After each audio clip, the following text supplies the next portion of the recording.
Well, gentlemen, this is a challenge we're calling perfect timing. You do ladder pattern Damascus, you get 3 hours for round 1 of the competition. Keep your eyes on your clock because that time starts now. My name is Marcus Wise. I'm 28 years old, and I'm an American Farriers Association certified journeyman farrier. I'm expecting my first daughter soon, and if I win this $10,000, I think I'm gonna put it in a bank account for her.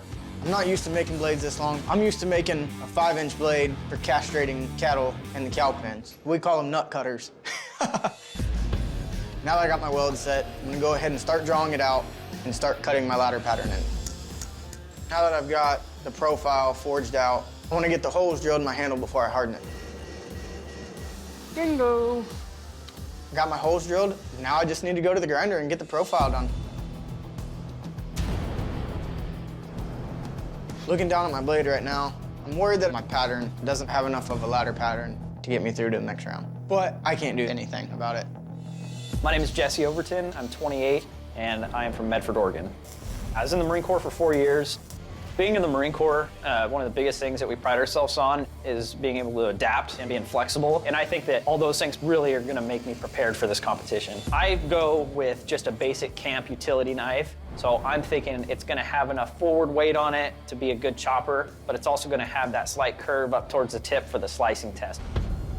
My forge welds are set, so I'm gonna stretch that billet out, get ready to cut it and stack it, and weld that back together to get 60 layers so that pattern really pops out of that billet. I'm grinding my ladder pattern in right now, and I realize I've spent way too much time on this billet. I need to press out all these grind lines in order to get a blade to turn in. Boom. All right, Jesse is quenched. That's a great color. It's straight. Huge weight lifted off my shoulders. I like it that Jesse's leaving that blade in there for a while as opposed to just dipping it and spraying it, which we usually get. I pull it out of the edge, and I'm feeling really good. I'm glad now that I took the time in the beginning of the round to really get that layer count high, because I'm seeing a really nice pattern in the steel. My name is Jordan Kepler. I'm from San Ynez, California. I'm a full-time graphic designer and a part-time bladesmith. I do a lot of camping out of my truck. Out there having one knife that you can chop wood, make your campfire, prep dinner, all that stuff is pretty important.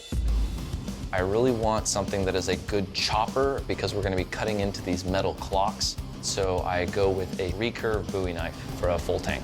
I've done a few ladder patterns before, so I'm comfortable with it. I think this weld has taken really nicely, so I'm gonna cut in the ladder pattern. I think I got a deep enough pattern into the billet, so I want to go draw this back out.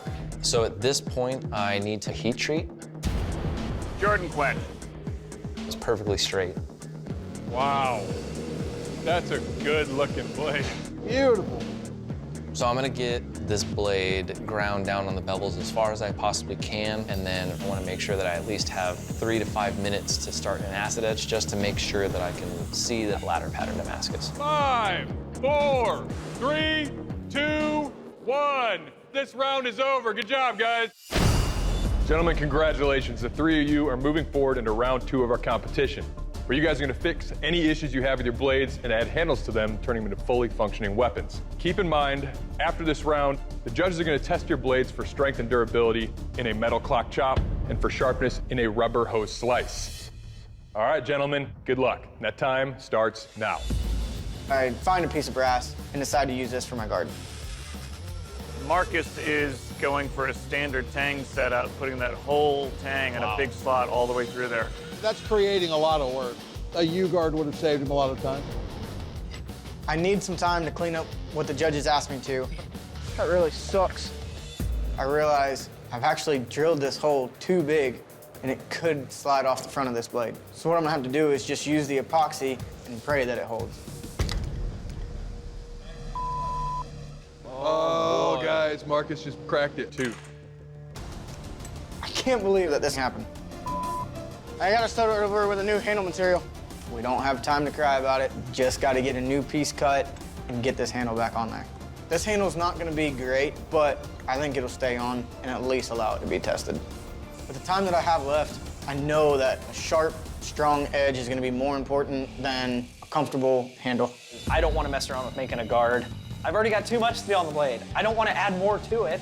I'm hogging off material, and I realize I don't have enough time in this round to sit there and just keep doing that, so I think fuller on both sides. the fuller on the blade's a great idea. That's the fastest way to drop weight off that blade. After I get those fullers in, it's time to epoxy this thing up. So I'm rushing through this handle, and before I know it, this grinder's taken out way too much handle material towards the inside of the tang. So now I've got metal exposed, and that's really dangerous for a user. I gotta get this tang back underneath the scales where it should be. I hope I got it sharp enough. We'll see when it comes to the rubber tube slice. I constructed my knife so that it has a full tang in it. Now that I have my pins and wood handle scales set, I want to epoxy everything together, and then I pound in on the pins already that are in there to transfer some divots into the wood that I could then go drill out. It goes right on. So I think I have the handle where I need it to be. I'm just gonna start getting this thing sharp. 3, 2, 1. Round 2 of this competition is over. This is the strength test, the clock chop. Now I'll be taking your weapons and chopping into our clock faces here, pretty much as hard as I can, and we'll see what happens. Jordan, you're up first. Are you ready for this? Yes, sir. Okay.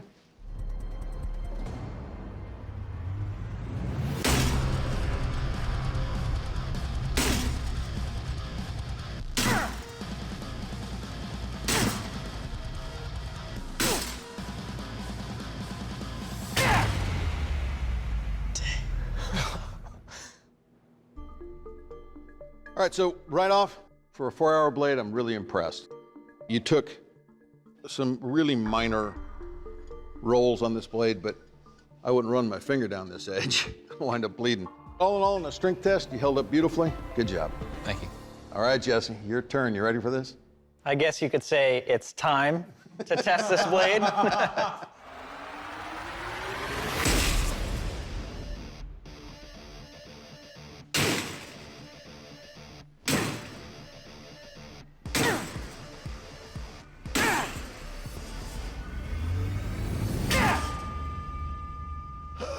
Good job, dude. All right, Jesse, I'm gonna start with your handle here. Contouring on this for my hand is pretty much spot on. Well done there. As far as your blade goes, this might be only the third time we've seen in competition where a smith used fullers to lighten a blade without being prompted to do it. So really good idea. Still heavy, it's got a fat edge, but hey man, it held up beautifully. Good Thank you. job. All right, Marcus, you ready? There's nothing natural about this. Don't blow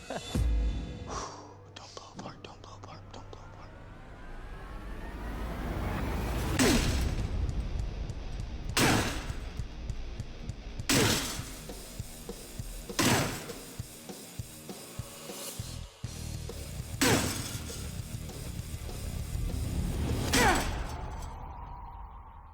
Well, at least it didn't snap. All right, Marcus.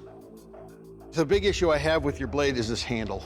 It tapers to the back to the point where retention on this is just not there. As far as your blade goes, this section that's been hit has taken some pretty serious rolls. But the blade's still in one piece, so good job. Thank you. All right, you guys survived the brutal strength test. Now only time will tell if your blades will survive this sharpness test. The rubber tube slice. I'm trying to cut through these rubber tubes in one clean slice. Jordan, you're up first. You ready? Yes, sir. Let's do this.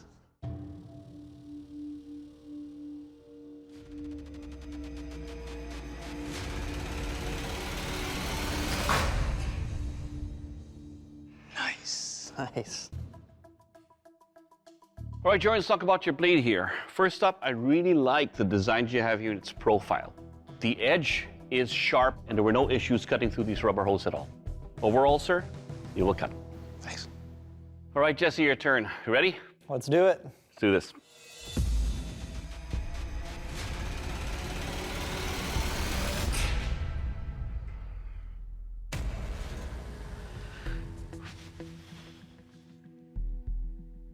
All right, Jesse, let's talk about your blade here. Your edge, being a very thick blade, you can tell it's uneven in its grinds, so it barely cut the first tube, didn't cut the rest. Overall, sir, your weapon will cut. Thank you. All right, Marcus, your turn. You ready? Swing for the fences. Let's do it.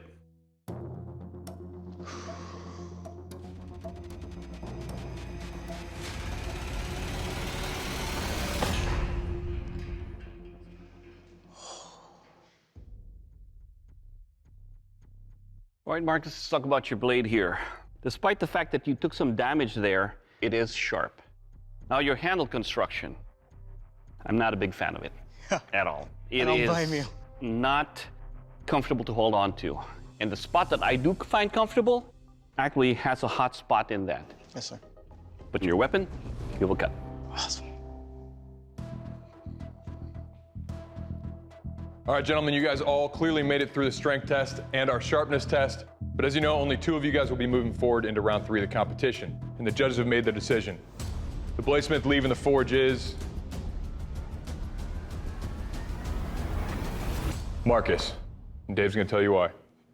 Marcus, your blade took more damage in the strength test than any of the other blades. Now, it did manage to cut those pipes, and we all agreed that your handle construction over time would really be difficult to use. That's why we're letting you go. Marcus, you fought extremely hard, and so commend you for that. But unfortunately, I'm gonna have to ask you, please step off the floor. Hey, guys. It's an honor and a privilege. Well Thanks, done, guys. bud. Good job. Good luck, guys. Well, damn. Obviously, I knew that the handle wasn't going to be very comfortable, so I can completely understand why they made the decision that they did. Even though I didn't win, it was an opportunity of a lifetime, and I'm tickled pink that I came.